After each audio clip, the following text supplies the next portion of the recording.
महाभारत की कथा में जिन सशक्त महिलाओं का जिक्र आता है उसमें एक नाम गांधारी का भी आता है। गांधारी राजा धृतराष्ट्र की पत्नी और दुर्योधन की मां थीं। भगवान श्री कृष्ण गांधारी का बहुत सम्मान करते थे, लेकिन इसके बाद भी गांधारी ने कृष्ण को श्राप दे दिया। महाभारत का युद्ध 18 दिनों तक चला था।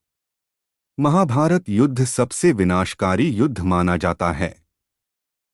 महाभारत का युद्ध आरंभ होने से पूर्व राजा धृतराष्ट्र ने विदुर से इस युद्ध को लेकर उनके विचार जानने चाहे। तब विदुर ने कहा था कि महाभारत का युद्ध सबसे विनाशकारी साबित होगा।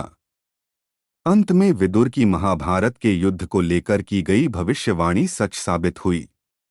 महाभारत युद्ध इस कारण हुआ। महाभारत का युद्ध धृतराष्ट्र के पुत्र मोह और दुर्योधन की महत्वाकांक्षाओं का परिणाम था। दुर्योधन अधर्म के साथ था, जबकि कुंती पुत्र युधिष्ठिर धर्म के साथ थे। नतीजा ये हुआ कि इस युद्ध में दुर्योधन के साथ कौरव वंश का नाश हो गया। महाभारत के युद्ध में राजा धृतराष्ट्र और गांधारी के 100 पुत्र कुरुक्षेत्र में लड़ते लड़ते मर गए।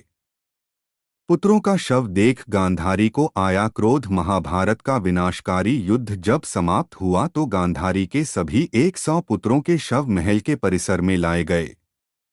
जब महल के परिसर में 100 पुत्रों को एक पंक्ति में सफेद वस्त्र में लिपटा देखा तो गांधारी को भारी दुख हुआ है। वे वहीं विलाप करने लगीं। इसी बीच वहां पर श्री कृष्ण आ गए। भगवान श्री कृष्ण गांधारी का बहुत आदर और सम्मान करते थे।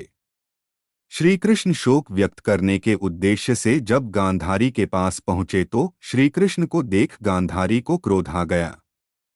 विलाप कर रही गांधारी ने रोते रोते ही श्री कृष्ण से कहा कि ये सब तुम्हारा ही किया हुआ है। गांधारी ने श्री कृष्ण से कहा कि श्री कृष्ण, यदि तुम चाहते तो इस युद्ध को टाला जा सकता था, लेकिन तुमने ऐसा नहीं किया। गांधारी ने श्री कृष्ण से कहा, इस कृत्य के लिए तुम्हें कभी माफी नहीं करूंगी। श्री कृष्ण दोनों हाथों को जोड़कर गांधारी के सभी बातों को धैर्यपूर्वक सुनते रहे। गांधारी ने श्री कृष्ण को शाप दिया। क्रोधित गांधारी ने भगवान श्री कृष्ण को शाप दिया कि श्री कृष्ण, जिस तरह से मेरे वंश का नाश हुआ है उसी प्रकार से तुम्हारा वंश भी आपस में लड़ते हुए नष्ट हो जाए। श्री कृष्ण ने गांधारी से कहा कि यदि इस श्राप को देने से आपके मन को शांति मिलती है तो ऐसा ही होगा। गांधारी को प्रणाम कर श्री कृष्ण वहां से चले आए और द्वारिका आकर रहने लगे।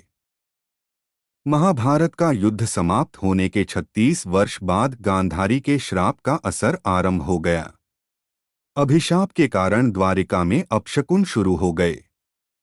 एक दिन द्वारिका में कुछ ऋषि मुनि आए जिनका यदुवंशी बालकों ने अपमान कर दिया। इसके बाद शाप का प्रभाव और तेजी से बढ़ने लगा।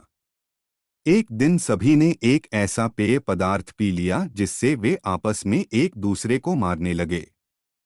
इस घटना में भगवान श्री कृष्ण और कुछ अन्य लोग ही जीवित बच सके। एक अन्य कथा के अनुसार एक गृहयुद्ध में सभी यादव प्रमुखों की मृत्यु हो गई। इसके बाद भगवान श्री कृष्ण ने द्वारिका छोड़ दी।